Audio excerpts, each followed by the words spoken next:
guys being scammed with these account people talking about they can bring your account back after TikTok got rid of them, or Instagram or Facebook or whatever. These people are scammers. Do not fall for this shit. All right, I'm sorry I got to curse on this video, but they don't fall for it. It make me really mad. I have a creator. She worked with me.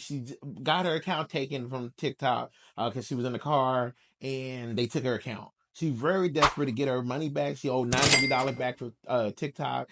They would not give her back her money. They did not even give her back her account. So of course you're gonna look for somebody like this guy, and this guy is a fake account. So you can look at someone like that, thinking that can help her out, because she's desperate, like a lot of you guys are. If y'all desperate, don't go to these looking people just because they have videos where they look like this, and then like, oh, it's a tech bro. Look, I do tech. All that, that's bullshit. All of that is bullshit right there. Because at the end of the day, you just gotta keep looking through their videos, and you see they got some crap like this, misspelling words and everything. How you gonna have a nice ass office, a nice ass building, and do all this other stuff, but then right here you can't even spell the words correctly? So you gotta be careful, y'all. Don't be giving y'all money out to everybody. I do offer help for the people accounts. Now I gotta offer help before your accounts go down for suspensions and stuff like that. And I can bring back some people accounts. And I have a pretty good chance of bringing it back.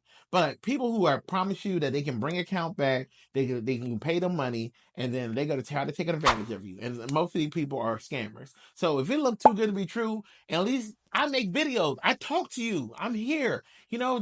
That account doesn't even do none of that. So you don't even see. You see me live talking to you, working with people like you. Damn.